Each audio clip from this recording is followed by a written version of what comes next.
Hi ನಮಸ್ತೆ, ಆಹಾರ ಬುತ್ತಿಗೆ ಸ್ವಾಗತ. ಇವತ್ತು ನಾನು ಒಂದು ಒಳ್ಳೆ ಬ್ರೆಡ್ ಮಾಡಿ ತೋರಿಸ್ತೀನಿ ನಿಮಗೆ. ಬೇಕ್ರಿ ಸ್ಟೈಲಲ್ಲಿ ನಾವು ಬ್ರೆಡ್ ಎಲ್ಲ ಹೋಗಿ ತೊಗೊಂಬರೋದು ತುಂಬ ಕಾಸ್ಟ್ಲಿ ಇರುತ್ತೆ. ಮನೇಲೇ ಇಷ್ಟಿದ್ರೆ ಸಾಕು ನಾವು ಬ್ರೆಡ್ಡು ಮಾಡ್ಬೋದು. ನೋಡಿ, ನಾನೊಂದು ಬಟ್ಲು ಮೈದಾ ಹಿಟ್ಟು ಜಡಿ ಮಾಡಿಕೊಂಡು ತೊಗೊಂಡಿದ್ದೀನಿ.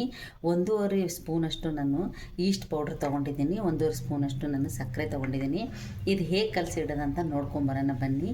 ಇದು ಮನೆಯಲ್ಲೇ ನೀವು ಪ್ರಿಪೇರ್ ಮಾಡಿ ಮಕ್ಕಳಿಗೆಲ್ಲ ಕೊಡ್ಬೋದು, ಟೀ ಕಾಫಿ ಜೊತೆಗೆ. ಅಷ್ಟು ಚೆನ್ನಾಗಿರುತ್ತೆ. ಮನೇಲಿ ಮಾಡೋದು ಹೇಗಂತ ನಾನು ನಿಮ್ಗೆ ತೋರಿಸ್ತೀನಿ ಬನ್ನಿ. ಇದು ಈ ಥರದ ಬಟ್ಲು ತೊಗೊಂಬಿಟ್ಟು ನಾವು ಉಗುರು ಬೆಚ್ಚಗಿರೋದು ಕೆನೆ ಇದ್ರೂ ಪರವಾಗಿಲ್ಲ, ನಾವು ಉಗುರು ಬೆಚ್ಚಗಿರೋ ಹಾಲು ನಾವು ಹಾಕ್ಕೋಬೇಕು. ನೋಡಿ, ಇಷ್ಟು ಹಾಲು ಹಾಕೊಂಡ್ರೆ ಸಾಕು. ಅದಕ್ಕೆ ನಾವೀಗ 1.5 ಸ್ಪೂನಷ್ಟು ನಾವು ಈಸ್ಟ್ ತೊಗೊಂಡಿದ್ದೀವಲ್ಲ, ಈಸ್ಟ್ ಹಾಕೋಣ. 1.5 ಸ್ಪೂನಷ್ಟು ನಾವು ಸಕ್ಕರೆ ಹಾಕ್ಕೊಂಡಿದ್ದೀವಲ್ಲ, ಸಕ್ಕರೆ ಹಾಕೋಣ. ಹಾಕ್ಬಿಟ್ಟು ಚೆನ್ನಾಗಿ ಇದನ್ನು ನಾವು ಮಿಕ್ಸ್ ಮಾಡಿ ಒಂದು 10 ನಿಮಿಷ ಇದನ್ನು ನಾವು ನೆನೆ ಹಾಕ್ಬಿಡೋಣ. 10 ನಿಮಿಷ ಆದ ನಂತರ ನಾನು ಮೈದಾ ಹಿಟ್ಟಲ್ಲಿ ಹಾಕಿಬಿಟ್ಟು ಹೇಗೆ ಇದನ್ನು ಕಲಸೋದಂತ ನಾನು ನಿಮಗೆ ತೋರಿಸ್ತೀನಿ. 10 ನಿಮಿಷ ಇದನ್ನು ನಾವು ಪ್ಲೇಟ್ ಮುಚ್ಚಿ ಬಿಡೋಣ. ಇವಾಗ 10 ನಿಮಿಷ ಆಗಿದೆ. ಇದು ನೋಡಿ ಎಷ್ಟು ಚೆನ್ನಾಗಾಗಿದೆ ಅಂತ. 10 ನಿಮಿಷ ಆದ ನಂತರ ಇವಾಗ ನಾವು ಹಿಟ್ಟು ತೊಗೊಳ್ಳೋಣ. ಇದನ್ನು ಪಕ್ಕಕ್ಕೆ ಇಟ್ಬಿಟ್ಟು ನಾವು ಇವಾಗ ಒಂದು ಅಗಲವಾಗಿರೋದು ಬೋಲ್ ತೊಗೊಂಬಿಟ್ಟು ಇವಾಗ ನಾವು ಇದಕ್ಕೆ ಮೈದಾ ಹಿಟ್ಟು ಹಾಕೊಳ್ಳೋಣ. ಮೈದಾ ಹಿಟ್ಟು ಹಾಕೊಂಡ್ಬಿಟ್ಟು ಈ ಥರ ಅಗಲವಾಗಿ ಮಾಡ್ಕೊಂಬಿಟ್ಟು ನಾವು ಈಸ್ಟೇನು ಇದನ್ನು ನಾವು ಇತ್ತಲ್ಲ ಇದರಲ್ಲಿ ನಾವು ಈಗ ಹಾಕೋಣ. ನೋಡಿ ಎಷ್ಟು ಚೆನ್ನಾಗಿದೆ ಅಂದರೆ ಸೂಪರಾಗಿದೆ. ಇದು ಮಾತ್ರ ನೀವು ಬೇಕಂದ್ರೆ ನೀವು ಹಾಲಿಲ್ಲ ಅಂದರೆ ನೀವು ಸಕ್ಕರೆನೂ ಹಾಕ್ಕೋಬೋದು. ಹಾಲಿಲ್ಲ ಅಂದರೆ ನೀವು ನೀರಲ್ಲೇನೂ ನೀವು ಕಲಿಸ್ಕೋಬೋದು. ನೋಡಿ, ಈ ಥರ ನಾವು ಇದನ್ನು ನೀಟಾಗಿ ಕಲಿಸ್ಕೊಂಡ್ಬಿಟ್ಟು ತುಂಬ ಚೆನ್ನಾಗಿದೆ. ಹದವಾಗಿ ಕಲಿಸ್ಬೇಕು. ಕಲಿಸಿದ್ರೆ ಮಾತ್ರ ಇದು ಬ್ರೆಡ್ ಸ್ಮೂತಾಗಿ ಆಗೋದು. ಚೆನ್ನಾಗಿ ಇದನ್ನು ಕಲಿಸ್ಕೊಂಡ್ಬಿಟ್ಟು ಒಂದು 1/4 ಗಂಟೆ ಇದನ್ನು ಬಿಡಬೇಕು. ಫಸ್ಟ್ ಒಂದು 10 ನಿಮಿಷ ಇದೇ ಥರ ಇದೇ ಪ್ರೊಸೀಜರಲ್ಲೇ ಕಲಿಸ್ಬೇಕು. ಇವಾಗ ನಾವು ಒಂದು ಅರ್ಧ ಬಟ್ಲಷ್ಟು ಚಿಕ್ಕದೊಂದು 4-5 ಸ್ಪೂನಷ್ಟು ಅರ್ಧ ಬಟ್ಲಷ್ಟು ನಾನು ಎಣ್ಣೆ ಹಾಕ್ಕೊತಾ ಇದ್ದೀನಿ. ನೀವು ಬೇಕಾದ್ರೆ ತುಪ್ಪ ಹಾಕ್ಕೋಬೋದು, ಬೆಣ್ಣೆ ಹಾಕ್ಕೋಬೋದು. ನಾನು ಎಣ್ಣೆ ಹಾಕ್ಕೊಂಡು ತೋರಿಸ್ತಾ ಇದ್ದೀನಿ. ಯಾಕಂದರೆ ಎಲ್ಲರ ಮನೇಲಿ ಬೆಣ್ಣೆ ತುಪ್ಪ ಇದಕ್ಕೋಸ್ಕರ ತೊಗೊಂಬರೋದೇನಪ್ಪ ಅಂದರೆ ನೀವು ಎಣ್ಣೆನೂ ಹಾಕ್ಕೊಂಡ್ಬಿಟ್ಟು ಈ ಥರ ನೀವು ಕಲಿಸ್ಕೋಬೋದು. ಇವಾಗೇನು ಈಸ್ಟ್ ಹಾಕ್ಕೊಂಡಿದ್ವಲ್ಲ ಅದೇ ಬಟ್ಲಲ್ಲೇ ಸ್ವಲ್ಪ ನಾವು ನೀರು ಹಾಕ್ಕೊಳ್ಳೋಣ. ನೋಡಿ, ಇವಾಗ ಅದೇ ಬಟ್ಲಲ್ಲಿ ಸ್ವಲ್ಪ ನಾನು ನೀರು ಹಾಕ್ಕೊತಾ ಇದ್ದೀನಿ. ಸ್ವಲ್ಪನೇ, ಜಾಸ್ತಿ ಹಾಕ್ಕೊಳಕ್ಕೆ ಹೋಗ್ಬೇಡಿ. ನಾವು ಈಷ್ಟೇನು ಕಲಸಿರ್ತೀವಲ್ಲ, ಯಾವ ಬಟ್ಲಲ್ಲೇ ಅಳತೆ ತೊಗೊತೀವೋ ಅಷ್ಟು ನಾವು ಹಾಲು ಹಾಕ್ಕೊಂಡ್ಬಿಟ್ಟು ನಾವು ಸರಿಯಾಗಿ ಅಳತೆಯಲ್ಲೇ ನಾವು ಇದನ್ನು ಕಲಿಸ್ಬೇಕು. ಇಡೋದ್ರಾಗೇ ಇದು ಬ್ರೆಡ್ಡು ಸ್ಮೂತಾಗಿ ಆಗೋದು. ಈ ಚೆನ್ನಾಗಿ ಹದವಾಗಿ ನಾವು ಕೈಗೆ ಎಣ್ಣೆ ಹಚ್ಕೊಂಡ್ಬಿಟ್ಟು ನೀಟಾಗಿ ನಾವು ಕಲಸೋಣ. ನೋಡಿ, ಇವಾಗ ನಾನು ಕಲ್ ಮೇಲೆ ಹಾಕ್ಕೊಂಡ್ಬಿಟ್ಟು ಚೆನ್ನಾಗಿ 2 ಕೈಯಿಂದ ನಾವು ಚಪಾತಿ ಹಿಟ್ಟು ಹೇಗೆ ನಾವು ಕಲಿಸ್ತೀವಲ್ಲ ಅದೇ ಥರ ಇದನ್ನು ನಾವು ಹದವಾಗಿ ಇದನ್ನು ಕಲಿಸ್ಕೊಳ್ಳೋಣ.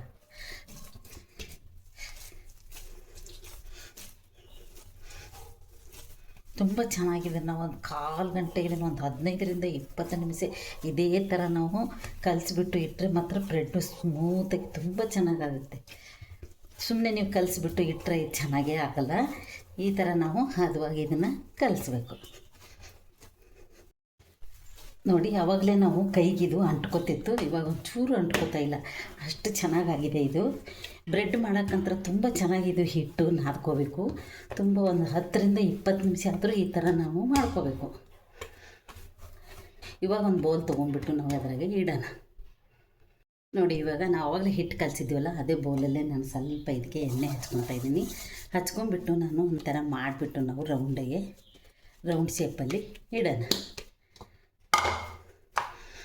ನೋಡಿ, ಹಿಂಗೆ ಇಟ್ಬಿಟ್ಟು ನಾವು ಮೇಲೆ ಸ್ವಲ್ಪ ಹಿಂಗೆ ಎಣ್ಣೆ ಸವರಿ ಇದನ್ನು ಮುಚ್ಚಿಡೋಣ. ಎಷ್ಟು ದಪ್ಪ ಉಬ್ಬಿ ಬರುತ್ತಂತ ನೀವೇ ನೋಡುವಂತ್ರಿ. 1.5 ಗಂಟೆ ಇದನ್ನು ನಾವು ಮುಚ್ಚಿಡೋಣ. ಮುಚ್ಚಿಟ್ಬಿಟ್ಟು ನಾವು ಇದನ್ನು ಆಮೇಲೆ ಬ್ರೆಡ್ ಹೇಗೆ ಮಾಡೋದಂತ ತೋರಿಸ್ತೀನಿ. ಎಷ್ಟು ಚೆನ್ನಾಗಿ ಉಬ್ಬಿ ಬಂದಿದೆ ಅಂತ ನೋಡ್ತಾ ಇದ್ದೀರಾ. ಸೂಪರಾಗಿ ಆಗುತ್ತೆ. ಈ ಬ್ರೆಡ್ ಮಾತ್ರ ಮಸ್ತಾಗಿರುತ್ತೆ. ಇವಾಗ ಇದಕ್ಕೆ ಸ್ವಲ್ಪ ಒಣ ಹಿಟ್ಟು ಹಾಕೊಂಡ್ಬಿಟ್ಟು ನಾವು ಚೆನ್ನಾಗಿ ಮಿದ್ಬಿಟ್ಟು ನಾವು ಈಗ ಕೇಕ್ ಪಾನ್ ಆಗಿರ್ಬೋದು ಇಲ್ಲ ಬ್ರೆಡ್ದಾಗಿರ್ಬೋದು ಅದಕ್ಕೆ ನಾವು ಹಾಕಿಬಿಟ್ಟು ಇದು 1.5 ಗಂಟೆ ಇದು ನೆನಿಬೇಕು. ನೆಂದ್ರೇ ಇಷ್ಟು ಚೆನ್ನಾಗಿ ಆಗೋದು ಇದು.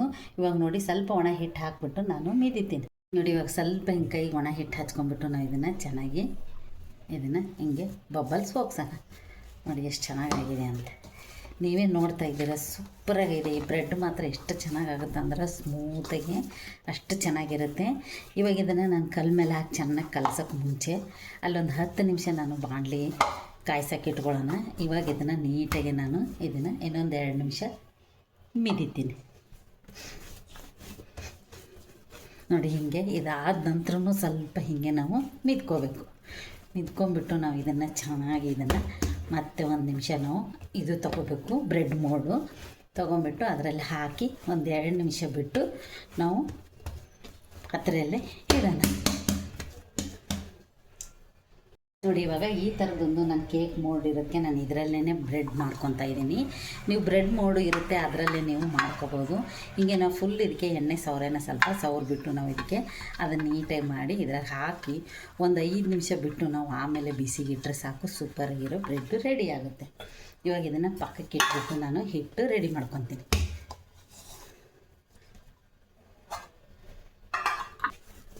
ಅದು ಸ್ಕ್ವಯರ್ ಶೇಪ್ ಇರೋದಕ್ಕೆ ನಾನು ಸ್ಕ್ವಯರ್ ಶೇಪಲ್ಲೇ ನಾನು ಮಾಡ್ತಾಯಿದ್ದೀನಿ.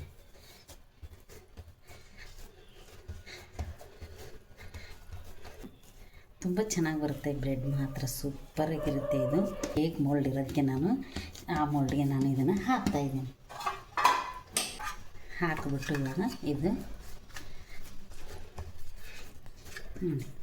ಎಷ್ಟು ಚೆನ್ನಾಗಿ ಬರುತ್ತೆ ಅಂದರೆ ಇದನ್ನು ನೀವೇ ನೋಡುವಂತ್ರಿ, ಸಖತ್ತಾಗಿರುತ್ತೆ. ಈ ಥರ ಟ್ರೈ ಮಾಡೋದು ಮಾತ್ರ ಮರಿಬೇಡಿ. ನಾವು ಮೇಲೆ ಸ್ವಲ್ಪ ಇದಕ್ಕೆ ಎಣ್ಣೆ ಹಚ್ಚಿ ಒಂದು 5 ನಿಮಿಷ ಇದನ್ನು ನಾವು ಬಿಡೋಣ. ಬಾಣಲಿ ಕಾಯೋದ್ರಾಗೆ ನಾವು ಇದನ್ನು ಮುಚ್ಚಿಡೋಣ. 10 ನಿಮಿಷ ಇದನ್ನು ನಾನು ಬಾಣಲಿ ಫಸ್ಟೇ ನಾವು ಹೀಟ್ ಮಾಡ್ಕೋಬೇಕು. ಹೀಟ್ ಮಾಡ್ಕೊಂಬಿಟ್ಟು ಆಮೇಲೆ ನಾವು ಅದನ್ನು ಮೋಲ್ಡ್ ಏನು ಹಾಕಿರ್ತೀವಲ್ಲ ಅದನ್ನ ಇಡೋಣ. ಒಂದು 10 ನಿಮಿಷ ಇದು ಹೀಟ್ ಆಗಲಿ. ನೋಡಿ 10 ನಿಮಿಷ ಆಗಿದೆ ಇದು. ಇವಾಗ ನಾವು 10 ನಿಮಿಷ ಕಾದಿರೋ ಬಾಣಲಿಗೆ ನಾವು ಈ ಥರದ್ದೊಂದು ಸ್ಟ್ಯಾಂಡ್ ಇಟ್ಕೊಳ್ಳೋಣ. ಸ್ಟ್ಯಾಂಡ್ ಇಟ್ಕೊಂಡ್ಬಿಟ್ಟು ನಾವು ಇವಾಗ ಏನು ಇದನ್ನು ಮಾಡಿರೋದೀವಲ್ಲ ಬ್ರೆಡ್ ಮೋಲ್ಡ್ಗೆ ಹಾಕಿದ್ದೀವಲ್ಲ ಇದನ್ನಿವಾಗ ನಾನು ಇಡ್ತಾಯಿದ್ದೀನಿ. ಇವಾಗ ಸ್ವಲ್ಪ ಅದಕ್ಕೆ ನಾವು ಹಾಲು ಹಾಕ್ಕೊಳ್ಳೋಣ. ಮೇಲೆ ನಾವು ಹೀಗೆ ಹಾಲು ಹಚ್ಕೋಬೇಕು. ಹಾಲು ಹಚ್ಕೊಂಡ್ಬಿಟ್ಟು ಒಂದು 20 ನಿಮಿಷ ಇಲ್ಲ 1.5 ಗಂಟೆ ಬಿಟ್ಟರೂ ಪರವಾಗಿಲ್ಲ. 20 ನಿಮಿಷದ ಮೇಲೇ ಬಿಡಬೇಕಿದು. 1 ಅವರ್ ಬಿಟ್ಟರೆ ಮಾತ್ರ ಸೂಪರಾಗಿರುತ್ತೆ. ಇದು ಬ್ರೆಡ್ ರೆಡಿಯಾಗಿ ಬರುತ್ತೆ. ಇವಾಗ ಇದಕ್ಕೆ ನಾವು ಮುಚ್ಚೋಣ. ಮುಚ್ಚಿ ಟೈಮ್ ಇಟ್ಟು ಒಂದು 1.5 ಗಂಟೆ ಇಡಬೇಕು. ನೀವು 40 ನಿಮಿಷ ಆದರೂ ಇಡಬೇಕು. ಇಟ್ಟಾಗ ನೀವು ಬ್ರೆಡ್ಡು ಸೂಪರಾಗಿ ರೆಡಿಯಾಗಿರುತ್ತೆ. ಬರೀ ನಾನು ಪ್ಲೇಟ್ ಮುಚ್ಚಿದ್ದೆ, ಅದು ತುಂಬ ಹಿಟ್ಟು ಉಬ್ಬಿ ಬಂತು ಅಂತ ನಾನು ಈ ತೂತಿರೋ ಜರಡಿನೂ ಮುಚ್ಚಿದ್ದೀನಿ. ಸ್ವಲ್ಪ ದೊಡ್ಡದಾಗಿರೋದು, ಅಗಲವಾಗಿರೋದು, ಗಟ್ಟಿ ತಳ ಇರೋದು ನೀವು ಯಾವುದಾದ್ರೂ ಪಾತ್ರೆ ತೊಗೋಬೋದು. ನೋಡಿ ಎಷ್ಟು ಚೆನ್ನಾಗಿ ಬಂದಿದೆ ಅಂತ, ಎಷ್ಟು ಚೆನ್ನಾಗಿ ಉಬ್ಬಿ. ಇನ್ನೂ ನಾನಿವಾಗ 25 ನಿಮಿಷ ಆಗಿದೆ. ಇನ್ನೊಂದು 5 ನಿಮಿಷ ಇದಕ್ಕೆ ನಾವು ಇಡೋಣ. ಸ್ವಲ್ಪ ಇದಕ್ಕೆ ನಾನು ಹಾಲು ಹಚ್ತಾಯಿದ್ದೀನಿ ಮೇಲೆ. ಈ ಥರ ಹಾಲು ಹಚ್ಚಿಬಿಟ್ಟು ಇನ್ನೊಂದು ಸ್ವಲ್ಪ ಇದನ್ನು ಕಲರ್ ಬರೋವರೆಗೂ ಇಟ್ಕೊಳ್ಳೋಣ. ನೋಡಿ ಎಷ್ಟು ಚೆನ್ನಾಗಿ ಬಂದಿದೆ ಅಂತ, ಸೂಪರಾಗಿದೆ. ಇದು ಮಾತ್ರ ನಿಮಗೆ ಇನ್ನೊಂದು 5 ನಿಮಿಷ ನಾನು ಇದನ್ನು ಬಿಟ್ಬಿಟ್ಟು ನಿಮಗೆ ನಾನು ತೋರಿಸ್ತೀನಿ. ಇವಾಗ ಇದನ್ನು ನಾನು ಮತ್ತೆ ತೂತಿರೋ ಜೇಡಿನೇ ಮುಚ್ತೀನಿ, ಯಾಕಂದರೆ ಉಬ್ಬಿ ಬಂದಿತ್ತು ಅಂತ ನಾನು ಇದನ್ನು ಮುಚ್ಕೊಂಡಿದ್ದೀನಿ. ಇವಾಗ ನೀವು ದೊಡ್ಡದಾಗಿ ಅಗಲವಾಗಿರೋದು, ಗಟ್ಟಿಯಾಗಿರೋದು ಪಾತ್ರೆ ನೀವು ಮುಚ್ಕೋಬೋದು. ಒಂದು 10 ನಿಮಿಷ ಬಿಡ್ತೀನಿ. ಬಿಟ್ಟ ನಂತರ ನಿಮಗೆ ತಣ್ಣಗಾಗಿ ಆಗಿಂದ ನಿಮಗೆ ಕಟ್ ಮಾಡಿ ತೋರಿಸ್ತೀನಿ. ನೋಡಿ ಇವಾಗ ಓಪನ್ ಮಾಡೋಣ. ನಾನು ಗ್ಯಾಸ್ ಆಫ್ ಮಾಡಿದ್ದೀನಿ. ಆಫ್ ಮಾಡಿಬಿಟ್ಟು ನಿಮಗೆ ತೆಗೆದು ಇದನ್ನು ಓಪನ್ ಮಾಡಿ ತೋರಿಸ್ತೇನೆ. ನೋಡಿ ಎಷ್ಟು ಚೆನ್ನಾಗಾಗಿದೆ ಅಂತ. ಕಲರ್ ಮಾತ್ರ ಸೂಪರಾಗಿ ಬಂದಿದೆ. ಇವಾಗ ಒಂದು 2 ನಿಮಿಷ ಇದನ್ನು ನಾವು ತಣ್ಣಗಾಗಕ್ಕೆ ಬಿಡೋಣ. ತಣ್ಣಗಾದ ನಂತರ ನಾನು ನಿಮಗೆ ಕಟ್ ಮಾಡಿ ತೋರಿಸ್ತೇನೆ.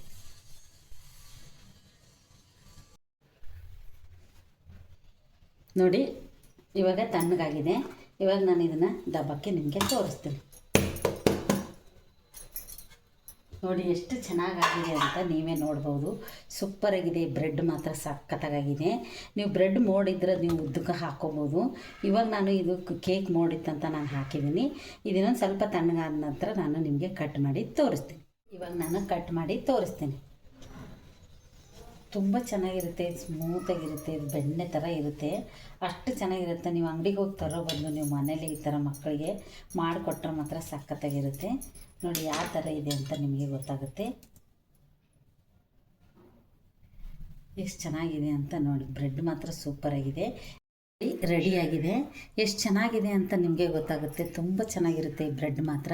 ನಾನು ಎರಡು ಪೀಸ್ ಕಟ್ ಮಾಡಿದ್ದೀನಿ. ನಮಗೆ ಯಾವಾಗ ಬೇಕೋ ಆವಾಗ ಸ್ವಲ್ಪ ಸ್ವಲ್ಪ ಕಟ್ ಮಾಡ್ಕೊಂಡು ತಿನ್ಬೋದು. ಈ ಥರ ಬ್ರೆಡ್ಡು ನಾನು ಮೋಲ್ಡ್ ಇಲ್ಲ ಮನೆಯಲ್ಲಿ, ಬ್ರೆಡ್ ಮೋಲ್ಡು. ನಾನು ನೆಕ್ಸ್ಟ್ ವಿಡಿಯೋಗೆ ಮೋಲ್ಡಲ್ಲಿ ಹಾಕಿ ನಿಮಗೆ ಬ್ರೆಡ್ ಮಾಡೋದು ತೋರಿಸ್ತೀನಿ. ಇವಾಗ ಇದು ಕೇಕ್ ಮೋಲ್ಡಲ್ಲಿ ಹಾಕಿದ್ದೆ ನಾನು. ಈ ಥರ ದೊಡ್ಡ ಪೀಸ್ಗಳು ಚಿಕ್ಕ ಚಿಕ್ಕ ಪೀಸ್ಗಳು ಮಾಡ್ಕೋಬೋದು. ನೀವು ಈ ಬ್ರೆಡ್ ಮಾಡಿರೋದು ನಿಮ್ಗೆ ಇಷ್ಟ ಆದಲ್ಲಿ ಲೈಕ್ ಮಾಡಿ, ಶೇರ್ ಮಾಡಿ, ಸಬ್ಸ್ಕ್ರೈಬ್ ಮಾಡಿ. ನಮಸ್ತೆ.